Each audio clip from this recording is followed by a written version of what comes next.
Today, I have gathered a couple of my buddies that work with me in turnaround, and we are going to answer some questions that we are asked periodically, actually all the time.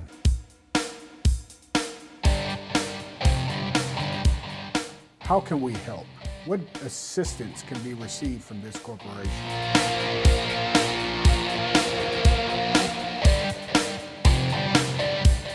Depending on what's happening for the day, I could be in one place or 13 or 14 places. It's true. I think we must have hit 7 or 8 airports by about 8 o'clock at night before the day was over. Any kind of business. Any kind. Why? Next question. Well, tell them more. I mean, a CEO is a CEO. The commander-in-chief of a ship, it doesn't matter whether the ship is a canoe or an aircraft carrier. The responsibilities are to keep that thing floating and on course. No matter what. In a boat, if you lose course, if you change course and you get lost, there are going to be casualties. What is the typical timeline for turning around in the company that you go into? It's a huge thing to come in and interrupt people's lives. And sometimes I feel a bit flippant when I say this is not a Coke machine. You don't put in $1.25 and get a can out the bottom. This is life-changing, and it took quite a long time for people to get where they are. We are the last people on the block in insolvency. If they miss us, there's a good chance that there is catastrophic failure waiting for them. What difficulties do these companies face? When I meet people, their mind is tired, their body is tired, and their spirit is bankrupt. When I went to law school, we learned how to do everything right. We learned how to put all the nuts and bolts together. But what I learned in practice doing Chapter 11 work was every time I put the nuts and bolts together and lined everything up properly, the companies failed. If your heart is not in the right place, if you don't love your business, love your life, love your wife, love your family, if those things are out of order, if you're drinking too much, gambling, running around, being a nut, the stress is too much, you're buying too much, you're out of balance. And when you're out of balance, you can't see the truth. Aren't they entitled? Yeah. You knew that was coming. No, I forgot about that. Yes, you know, if you're watching me, you know. You.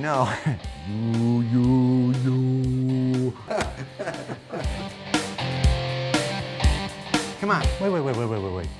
Look, he didn't make up the questions. He didn't make up the questions. These are just questions that we get. He's on our side. I get it. He's on our side. All right. Okay. It's not that it's a bad question. The problem with the question is it shows that the questioner doesn't understand what a turnaround is. It's an excellent question, Franklin, if you go to pretty much anyone else who does turnaround work, because they come into your company, they look around for a week or two, they charge you $25,000, $50,000, $100,000. Give you a little book? No. Book? It's a beautiful notebook. Oh. I've seen them. These are not your corner drugstore notebooks. These are special notebooks, and they have sections, and they have zippers, and all sorts of different things, and you get a beautiful report. That says you're cash negative. And it costs you $25,000, $50,000, and $100,000, and they've done their job. Look, honey, we're cash negative. We didn't know that before we spent the $25,000. But the turnaround guy who answers that question can tell you, yes, your turnaround is going to take 2 weeks or a month while I do my work, and I'll project that after I say goodbye to you, Franklin, your company is going to need 2 months to get out of trouble. That is a bunch of BS. This is a very broad question, and I dare you to answer this one quickly, okay? What is the strategy for addressing their problems? I mean, if suddenly a bar is in a wrong place because the highway department decided to blow up the street in front of it, I move the bar. I don't pay any attention to the way it should be, it's supposed to be, the way it used to be, the way it could be, the way I'd like it to be, the way it would have been if. I don't deal with that. I don't let anybody deal with that. I deal with the way it is right now. So if nobody wants to buy hamburgers anymore, I'm going for chicken. If nobody wants to do chicken anymore, hey, I'm going for barbecued ribs. If nobody wants to drink water anymore, I'm into Coca-Cola. Whatever makes that family money, family first, business first, whatever makes money in that realm, I look at historical evidence to find out what it is that people like to do. So if there is any change to be made, I make that instantaneously so that I can get back to the heart and soul of the guy. Patrick was brought in to help out a company that had a really crazy guy. Be careful. Talk about crazy. Yeah, careful. Why? Just because. Okay, I'll be careful. Be careful. I go into my first meeting. I'm hired as the bankruptcy lawyer. I have no clue if a bankruptcy is a good idea or not. But I go there, and it's in a fancy building, a fancy office. You name it, they've got every toy there, and they've got the suits there. Now, what do I mean by the suits? I mean general counsels in a suit, litigation counsels in a suit, the CPAs in a suit, the assistant to the CPAs in a suit, even the cups of coffee are in suits. Everyone's in suits. Of course, I'm in a suit too.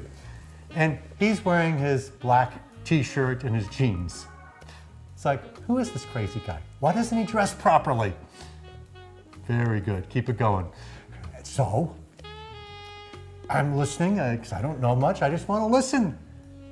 After about 30 seconds, maybe it's 60 seconds, maybe it's 2 or 3 minutes, I figure out everyone in the room doesn't know what they're talking about except for him. I work with Patrick because what Patrick brings to companies and to people is what others do not bring and they cannot bring. I love the people that I work for. I am so blessed to have a job where I help people every day.